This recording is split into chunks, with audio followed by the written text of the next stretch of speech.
You say you want the goal. But have you ever truly tried for it? I don't mean just thinking about it, or working for a week, then giving up. Have you ever truly tried to accomplish your goal? Because most people do not fail because the goal was impossible. They fail because they never truly tried long enough to find out. They only ever gave the dream leftover time, leftover energy, then called it effort, when really it was only interest. And interest will never build the life that requires full commitment to create. That is the uncomfortable truth. Most people think they are trying because they care about the outcome, because they put in a few hours in a week. But wanting something is not the same as trying for it. Aspirations do not build your life. Actions do. You are not the result of what you hope for. You are the result of what you repeatedly do. And if your actions are scattered, your life will be scattered. If your effort is inconsistent, your results will be inconsistent. Learning how to truly try is a skill. It is not just intensity. It is not one strong week. To truly try means to give that one thing your full time and attention for a prolonged period, so that your efforts have time to compound. It means you go through the highs and lows of commitment. It means you listen to the feedback provided by the early results. And that is why most people are easier to beat than they think. Because they never commit deeply enough or long enough for results to start showing. They start, then drift. They try when it feels good, then call it impossible when the process becomes boring. But the people who win are different. They are the ones who stay, the ones who repeat, the ones who take feedback without collapsing.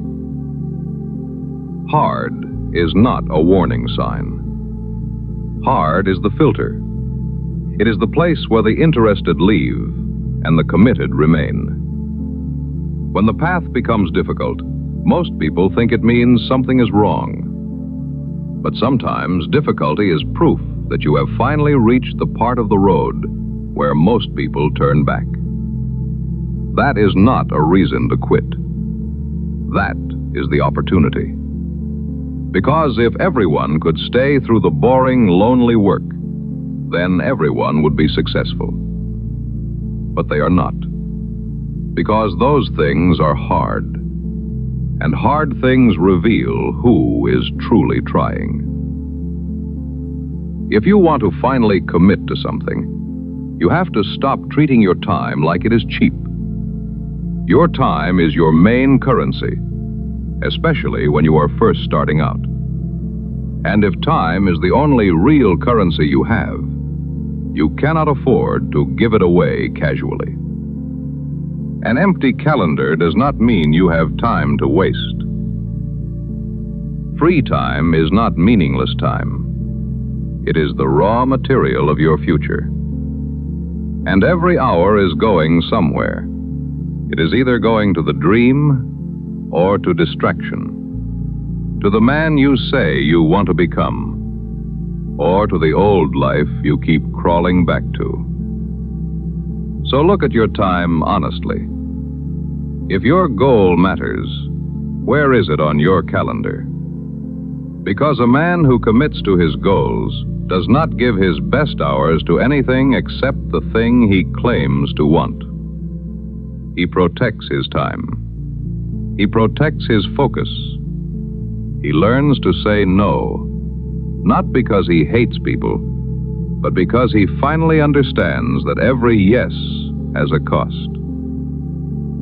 When you dedicate yourself to one thing, you also choose against other things. That is the part most people do not realize and do not want to accept.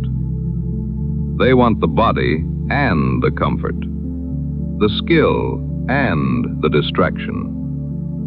They want the reward of one path while still collecting the comforts of every other path. But if you chase everything, life will end up giving you nothing. Every path has a price, and the man who chases two rabbits will catch neither. If you choose to build, you may lose time you used to waste. If you choose discipline, you may lose the comfort that kept you soft. But that is not punishment. That is the cost of building. And yes, sometimes you may realize the path you chose is no longer the one you want. That is okay. Do not stay trapped in a place you no longer want to be in just because you have already committed a lot of time to it. That is called the sunk cost fallacy. But do not use that as an excuse to keep avoiding commitment either. Choose honestly. Adjust when truth demands it. But stop floating from one idea to the next because the hard season made you uncomfortable. The beginning is often the hardest part, because in the beginning you have the least proof, the fewest resources, and the weakest skills. In the beginning, you may feel like you are fighting alone with almost nothing. But that is normal. You have to give yourself permission to be bad before you become great. That is where many people lose. They cannot tolerate being a beginner. They cannot stand looking foolish. So they quit before the skill has a chance to form. They say it is not for them. But in reality, they did not give themselves permission to be bad long enough to improve. Accepting that you are bad at something is not a weakness. It is the first honest step toward mastery.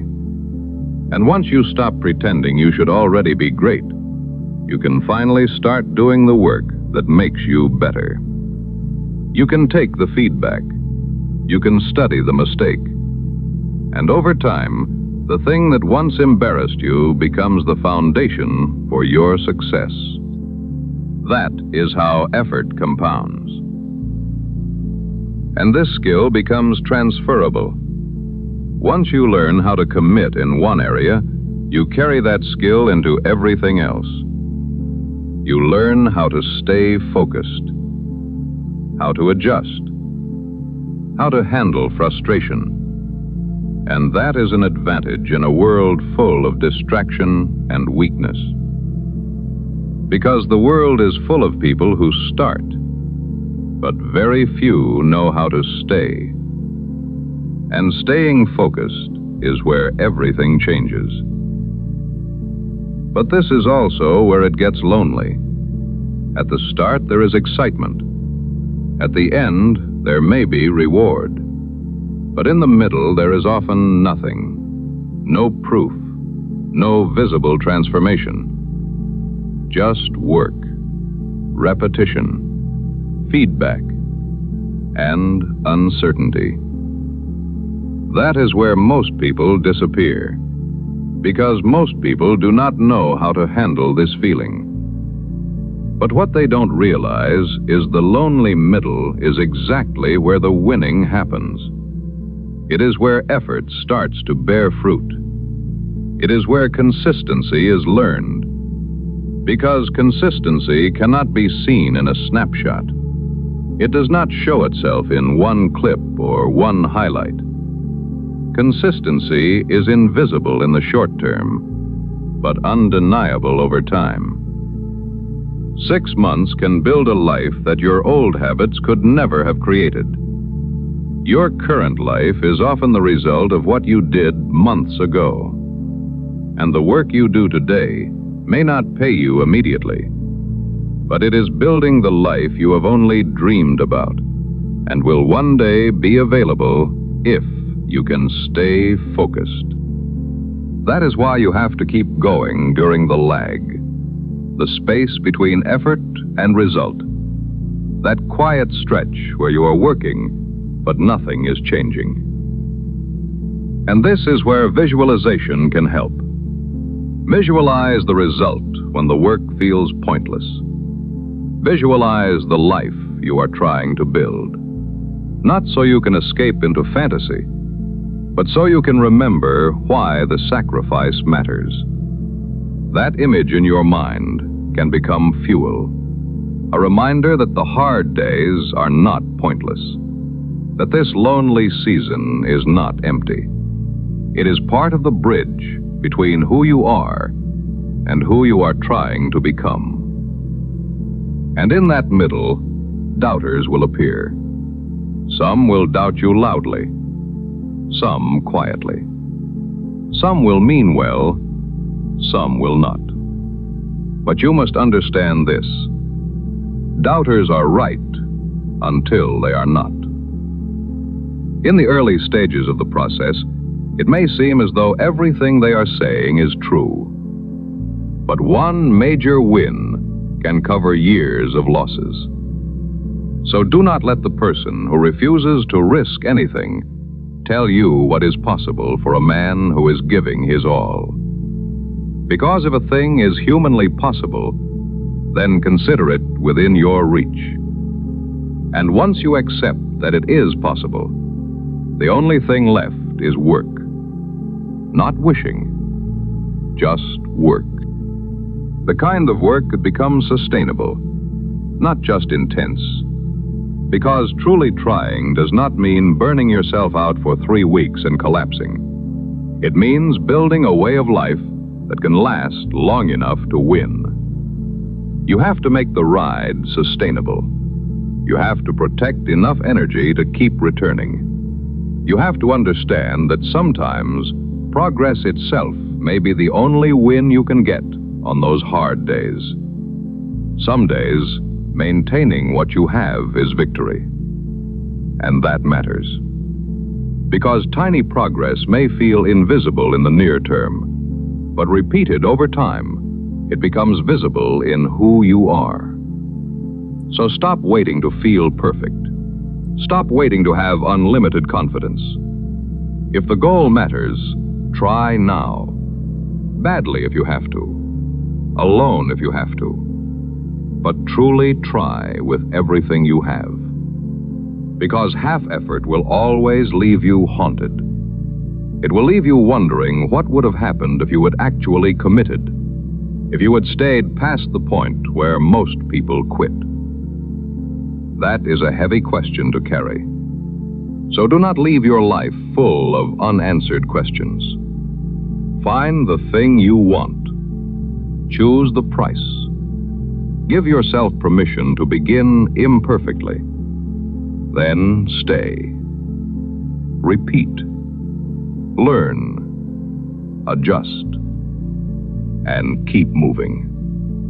Because learning how to truly try is not just about one goal. It is about becoming the kind of person who can be trusted with any goal. The kind of person who does not leave when it gets hard. The kind of person who stops pretending to try and finally commits. And once a man learns how to truly try, his life starts transforming in ways he cannot yet imagine.